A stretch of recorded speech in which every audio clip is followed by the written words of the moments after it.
इन्होंने बोला कि मुझे यही दे दो, ठीक है। अब मैं ये कह रहा हूं ये नकली है,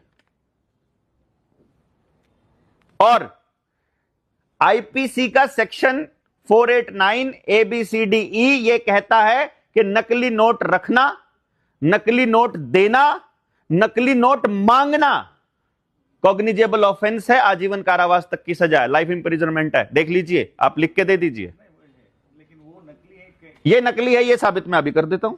हाँ, ये नकली है, ये मैं अभी साबित कर देता हूं, ठीक है भाई। अगर ये नकली है फिर तो 489 लगती है।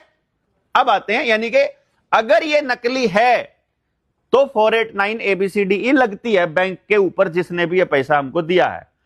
तो ये नकली कैसे है, this is the most important part. Promissory note का मतलब होता है वचन पत्र। वचन पत्र का मतलब होता है एफिडेविट। ये गवर्नर का एफिडेविट है देश की जनता के नाम। बीइंग एन एडवोकेट, आप मुझे बताएंगे क्या मैं किसी मुद्दे पर अपना एफिडेविट बदल सकता हूं? कोमा और फुल स्टॉप भी इधर उधर कर सकता हूं? नहीं कर सकता हूं। किसी और का भी नहीं कर सकते, मतलब अपना भी नहीं कर सकते, किसी और का तो कैसे करेंगे?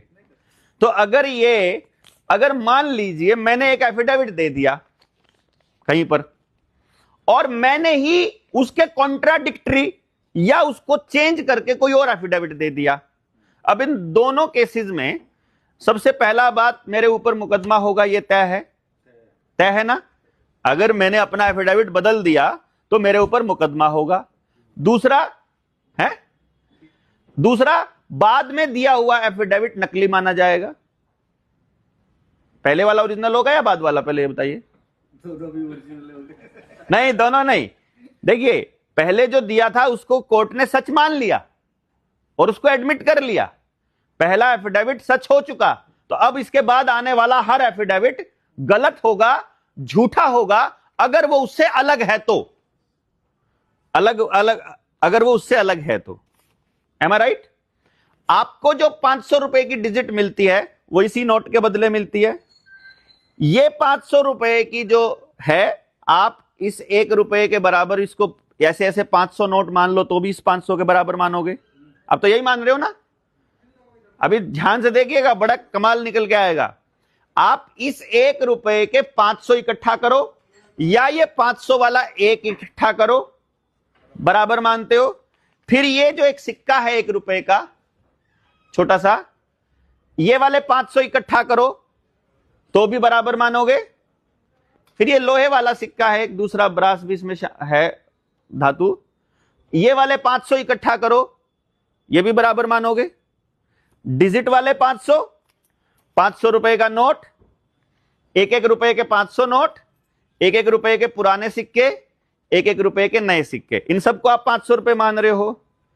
फिर ये 1906 का 50% चांदी वाला 1 रुपया है, 1 रुपी इंडिया, इसको भी 1 रुपये में मानोगे या इसको कैसे मानोगे? आज के दिन पे तो नहीं मान सकते। आज के दिन पे नहीं मान सकते।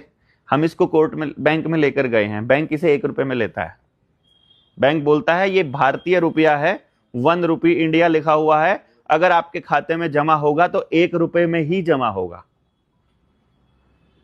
इसमें 50% चांदी है, भले ही चांदी का हो, भले ही किसी का भी हो, रुपया है ये, रुपए का सिक्का है ये, और ये बंद नहीं हुआ है और आज भी बैंक इसे लेता है और ये 1 रुपये में लेता है। तो इस 1 रुपये में, इस वाले 1 रुपये में लगभग 800 ऐसे ऐसे नोट आ जाते हैं। इस 1 रुपये में ऐसे ऐसे 800 1 रुपये आते हैं।